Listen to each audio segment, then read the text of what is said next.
नमस्कार, मैं हूं मानव डोभाल और आप देख रहे हैं उत्तराखंड परिक्रमा। आइए डालते हैं एक नजर आज की सुर्खियों पर। देहरादून में मुख्यमंत्री पुष्कर सिंह धामी ने अपने आवास में नेपाल के उच्च स्तरीय प्रतिनिधि मंडल के साथ की भेंट। भारत नेपाल से जुड़े विभिन्न समसामयिक विषयों पर की चर्चा। राष्ट्रीय शिक्षा नीति की तीसरी वर्षगांठ पर राजधानी देहरादून के केवी हाथीबड़ कला में हुई प्रेस वार्ता। केंद्रीय विद्यालय संगठन की डिप्टी कमिश्नर डॉक्टर सुकृति रायवानी ने कहा, एनईपी की बदौलत बच्चे ले रहे हैं पढ़ाई में रुचि। देहरादून कलेक्ट्रेट परिसर में जिला अधिकारी सोनिका की अध्यक्षता में स्वतंत्रता दिवस की 76वीं वर्षगांठ के अवसर पर जनपद में होने वाले राज्य स्तरीय कार्यक्रम की तैयारियों को लेकर हुई बैठक। संस्कृति विभाग को 15 अगस्त की पूर्व संध्या पर कवि सम्मेलन का आयोजन करने के दिए निर्देश। प्रधानमंत्री द्वारा पीएम किसान सम्मान निधि योजना की 14वीं किश्त के चलते देश भर के 8.5 करोड़ से अधिक किसानों के खाते में ट्रांसफर हुए 2,000 रुपए। प्रदेश के कृषि मंत्री गणेश जोशी ने कहा, प्रदेश के 7,08,148 किसानों को कुल 168 करोड़ 94 लाख की धनराशि हुई हस्तांतरित। हल्द्वानी के 5 वर्षीय तेजस तिवारी बने विश्व के सबसे कम उम्र के शतरंज खिलाड़ी। अंतर्राष्ट्रीय शतरंज महासंघ फिडे की सूची में मिली 1149वीं रेटिंग। गढ़वाल मंडल आयुक्त विनय शंकर पांडे और आईजी गढ़वाल केएस नगन्याल ने रुड़की के बेलड़ा गांव में युवक की मौत के मामले पर पूरे गांव और घटनास्थल का किया निरीक्षण। विनय शंकर पांडे ने कहा, सबके साथ होगा न्याय और जल्द ही शासन को सौंपी जाएगी रिपोर्ट। मौके पर हम लोग गए थे, आईजी साहब भी गए थे, पूरा प्रशासनिक अमला था। वहाँ जो भी पीड़ित परिवार थे, एक एक के घर जाकर हम लोगों ने बात की, घटनास्थल का मुआयना किया। जो भी रिकॉर्ड्स हम लोगों को लेने थे वो सब हम लोगों ने ले लिए हैं। और इस पूरे घटनाक्रम पे मैं आपको पुनः स्पष्ट कर दूं कि माननीय मुख्यमंत्री जी बहुत ही गंभीर हैं, बहुत ही संवेदनशील हैं और उनका बड़ा स्पष्ट निर्देश है कि किसी भी पक्ष के साथ अन्याय नहीं होना चाहिए और सबके साथ न्याय हो और लोगों के जान माल की हिफाजत सुनिश्चित हो। उसी कड़ी में हम लोग आए हैं। पूरी जांच के बाद आज इसकी रिपोर्ट 1 या 2 दिन के अंदर हम लोगों को थोड़ा लगेगा बनाने में, उसको बनाकर हम लोग शासन को प्रस्तुत कर देंगे। लोकसभा के मॉनसून सत्र में बहुराज्यीय सहकारी समिति विधेयक 2022 के पास होने पर सहकारिता मंत्री डॉक्टर धन सिंह रावत ने जताया मोदी सरकार का आभार। कहा, सहकारी समितियों के प्रबंधन और नियुक्तियों में खत्म होगा परिवारवाद। हरिद्वार के मनसा देवी पहाड़ी के भूस्खलन वाले क्षेत्रों का विशेषज्ञों की टीम ने किया स्थलीय निरीक्षण। यूएलएमएमसी निदेशक शांतनु सरकार ने कहा, भूस्खलन से मनसा देवी मंदिर और आसपास के क्षेत्रों को नहीं है कोई खतरा। पिथौरागढ़ में समग्र शिक्षा को लेकर जिलाधिकारी रीना जोशी की अध्यक्षता में जिला परियोजना समिति की हुई बैठक। समग्र शिक्षा की वित्तीय वर्ष 2023-24 के लिए कुल 50 करोड़ 24 लाख 56 हजार रुपए की धनराशि को दी स्वीकृति। लोक निर्माण मंत्री सतपाल महाराज ने कोटद्वार के मालन नदी के पुल का किया निरीक्षण। कहा, नदियों के चैनलाइजेशन के लिए पूरी योजना बनाकर जाएंगे हाईकोर्ट।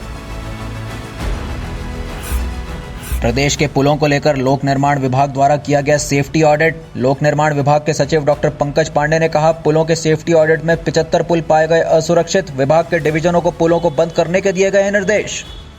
3000 से ज़्यादा टोटल पुल हैं जो हमारी सड़कों के ऊपर हैं।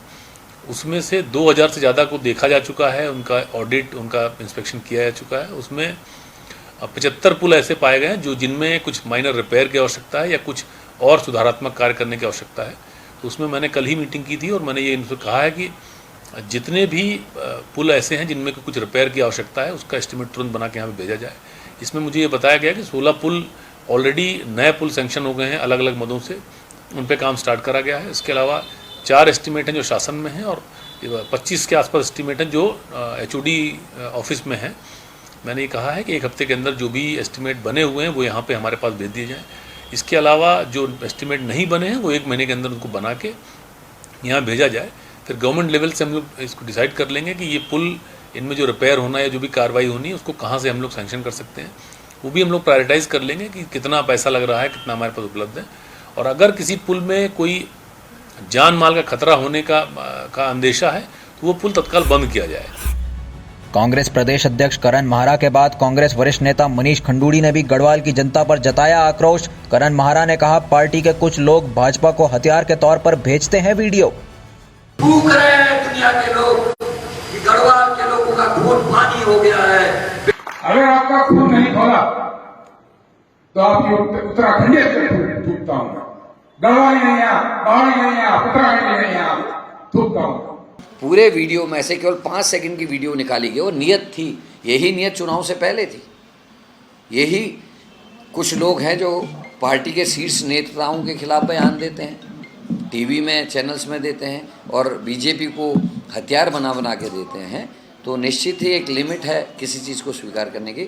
और गढ़वाल के जितने लोग 2000 लोग करीब उस बैठक में थे, सब ने तारीफ़ की, सब ने मेरी पीठ ठोकी। और जो मेरे बड़े थे उन्होंने आशीर्वाद दिया, उन्होंने कहा गढ़वाल के स्वाभिमान के लिए जो शब्द आपने आज कहे हैं इसको हम जिंदगी भर नहीं भूलेंगे। हम खुश हैं कि आपने हमारे को याद दिलाया। चंपावत जनपद प्रभारी मंत्री रेखा आर्य ने आपदा से प्रभावित परिवारों को उत्तराखंड पुनर्वास नीति के अंतर्गत वितरित किए 12,75,000 की धनराशि के चेक। अधिकारियों को आपदा से निपटने के लिए मिशन मोड पर काम करने के दिए निर्देश। लोकसभा चुनाव से पहले धामी सरकार ने लिया बड़ा फैसला। मुख्यमंत्री पुष्कर सिंह धामी ने कहा, प्रदेश में नीति आयोग की तर्ज पर state institute for empowering and transforming Uttarakhand का होगा गठन। प्रकार से राज्य का राज्य योजना आयोग काम करता था और भारत में जिस प्रकार से योजना आयोग की जगह पर नीति आयोग बन गया है, उसी प्रकार से यहाँ पर उसी की तर्ज पर हमने सेतु का भी गठन किया है। और निश्चित रूप से सेतु भी हमारा राज्य के प्रत्येक नियोजन पर, राज्य पर होने वाला जो हमारा निवेश है, राज्य पर होने वाला अवस्थापनाएं हैं, उन सभी पर काम करेगा। और एक मैं समझता हूँ कि सेतु के बनने से हमारा काम तेजी से आगे बढ़ेगा। और देहरादून में स्थानीय निवासियों की शिकायत पर मुख्य नगर स्वास्थ्य अधिकारी डॉक्टर अविनाश खन्ना ने किया सेवक आश्रम रोड का निरीक्षण। अवैध रूप से चल रही 3 डेयरियों का क्षेत्र की नालियों में गंदगी फैलाने पर 50,000 रुपए का चालान काटकर कड़ी कार्रवाई की दी चेतावनी। बुलेटिन में आज के लिए बस इतना ही। उत्तराखंड की खबरों से जुड़े रहने के लिए देखते रहिए क्राइम पेट्रोल न्यूज।